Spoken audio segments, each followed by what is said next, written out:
तो आज हम डिस्कस करेंगे friction. Friction basically called the friction force. सबसे पहले डिस्कस करेंगे फ्रिक्शन फोर्स क्या होता है और कौन कौन से वो फैक्टर हैं जिस पर फ्रिक्शन फोर्स आपका डिपेंड करता है। तो फ्रिक्शन फोर्स बेसिकली एक अपोजिंग फोर्स है जो किसी भी बॉडी की मोशन को अपोज करता है। जैसे आपका कोई व्हीकल है, वो मूव कर रहा है, आपने ब्रेक सप्लाई किए, व्हीकल स्टॉप। तो जो व्हीकल आपका स्टॉप हुआ, उस व्हीकल पर कोई ना कोई अपोजिंग फोर्स लगी होगी जिसकी वजह से व्हीकल आपका रुक गया। तो व्हीकल में जो अपोजिंग फोर्स लगी, that is called your friction force. तो फ्रिक्शन फोर्स हमेशा अप्लाइड फोर्स के अपोजिट डायरेक्शन में एक्ट करती है। फॉर एग्जाम्पल, ये मेरे पास कोई बॉडी जिसका मास है m, इससे मैंने कुछ फोर्स लगाया कैपिटल F। कैपिटल F है इसके ऊपर एक्सटर्नल फोर्स। तो जैसे मैंने फोर्स लगाया, इस फोर्स को एक अपोजिंग फोर्स अपोज करेगी, जिसकी वजह से इसकी मोशन डिक्रीज होगी और फाइनली ये जो बॉडी आपकी स्टॉप हो जाएगी। तो वो जो अपोजिंग फोर्स लगे, that is called your friction force. तो अब ये जो फ्रिक्शन फोर्स है, ये कितने टाइप्स का होता है, इसको हमने कैटेगराइज किया गया है।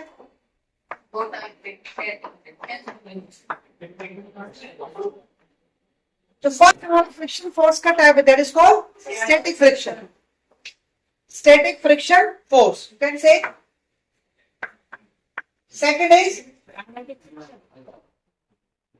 काइनेटिक और dynamic force of friction, and third is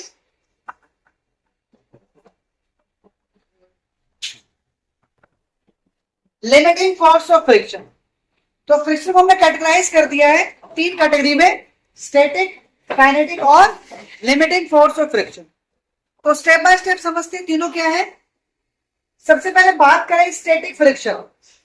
static friction आपका आया है स्टेट ऑफ रेस्ट से। जैसे आपने किसी बॉडी पर कोई फोर्स अप्लाई किया और फोर्स अप्लाई करते ही उस टाइम जो उसके ऊपर अपोजिंग फोर्स लगा, जिसकी वजह से बॉडी का मोशन अपोज हुआ, तो उस अपोजिंग फोर्स को हम कहेंगे स्टैटिक फोर्स ऑफ फ्रिक्शन, यानी फ्रिक्शन फोर्स। तो स्टैटिक फोर्स ऑफ फ्रिक्शन को हमने कह दिया friction force which is due to urge of rest. ये बॉडी आपकी रेस्ट में है, आपने कोई अप्लाइड फोर्स लगाया, उसी टाइम एक अपोजिंग फोर्स लगा, तो ये जो अपोजिंग फोर्स लगा, इसे हमने क्या कहा, स्टैटिक फोर्स ऑफ फ्रिक्शन। अब बात करते हैं काइनेटिक या डायनेमिक फोर्स ऑफ फ्रिक्शन। अगर बॉडी आपका ऑलरेडी मोशन में है, जैसे आपका मूविंग व्हीकल है, आपका फैन है, कोई भी बॉडी आपकी मोशन में है और मोशन में रहते हुए बॉडी एकदम स्टॉप होती है, तो जब बॉडी ऑलरेडी मोशन में है एंड इट स्टॉप्स, तो जिस एक्सटर्नल फोर्स इस अपोजिंग फोर्स की वजह से बॉडी आपकी स्टॉप्स हुई, that is called kinetic force of friction. तो इस फ्रिक्शन को हमने कह दिया the force of friction due to urge of motion. यानी बॉडी आपकी ऑलरेडी मोशन में है और अगर मोशन में होते बॉडी एकदम स्टॉप होती है, तो जिस फोर्स ऑफ फ्रिक्शन की वजह से बॉडी आपकी स्टॉप हुई, that is called kinetic force of friction. Limiting force of friction, that is very very important. Static force of friction जब लगता है बॉडी पर, तो उस स्टैटिक फोर्स ऑफ फ्रिक्शन की जो मैक्सिमम वैल्यू होती है, उसे हम कहते हैं limiting force of friction,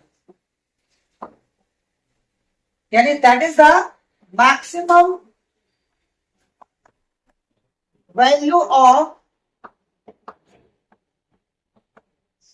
static friction. और लिमिटिंग फोर्स ऑफ फ्रिक्शन वजह से क्या होता है, the body is able to move. जितने भी हम काम करते हैं रूटीन में, man walking on a road, we are able to write on a paper, जितने हम एक्टिविटीज करते हैं that is due to limiting force of friction. भाई आप पेपर पे कुछ लिख रहे हो, you are able to write, आप स्मूथली लिख पा रहे हो। क्यों लिख पा रहे हो? क्योंकि उस पेपर पर जो फ्रिक्शन फोर्स है ना वो कम है ना वो ज्यादा है। अगर मानो फ्रिक्शन फोर्स कम होता तो पेपर आपका हो जाता क्या, बहुत स्मूथ हो जाता, आपका पेन स्लिप होता। जैसे आप ग्लास में तो ग्लास पे लिखो तो ग्लास पर इतना इजीली नहीं लिख पाओगे, तो ग्लास के जो ग्लास है, ग्लास सरफेस है, उस पर फोर्स ऑफ फ्रिक्शन क्या होता है, बहुत कम होता है। अगर फोर्स ऑफ फ्रिक्शन सरफेस का ज्यादा हो जाएगा तो पेपर आपका रफ हो जाएगा। ठीक है, आप लिखो रफ शीट पर अगर हम इंक वाले पेन से लिखे तो हमारा पेन इतना स्मूथली नहीं चलता। क्यों? क्योंकि वहां पर फ्रिक्शन फोर्स काफी हाई है। तो हम लिख पा रहे हैं पेपर पर, जो पेपर हमें दिया हुआ उस पर लिख पा रहे हैं। क्यों लिख पा रहे हैं? क्योंकि उस पेपर के सरफेस पर लिमिटिंग फोर्स ऑफ फ्रिक्शन है, ना कम या ना ज्यादा। तो जितने काम हम कर पा रहे हैं that is due to limiting force of friction. इसीलिए हम कहते हैं friction is an necessary evil. Friction is said to be a necessary evil, यानी ना चाहते हुए भी जरूरी। और ये है क्योंकि अगर ये ज्यादा होगा तो भी नुकसान है, कम होगा तो भी नुकसान है। भाई हम किसी रोड पे चल पा रहे हैं, क्यों चल पा रहे हैं? Because there is a limiting force of friction. अगर वो रोड पे आप ग्रीस बिछा दो या ऑयल डाल दो तो क्या चल पाओगे? नहीं, स्लिप हो जाओगे, तो फ्रिक्शन फोर्स आपका कम हो जाएगा। ठीक है, तो अब इन्हीं तीनों फोर्स ऑफ फ्रिक्शन को हम एक ग्राफ की हेल्प से समझे। अगर ये मैंने ग्राफ प्लॉट किया है, अप्लाइड फोर्स और फ्रिक्शन फोर्स।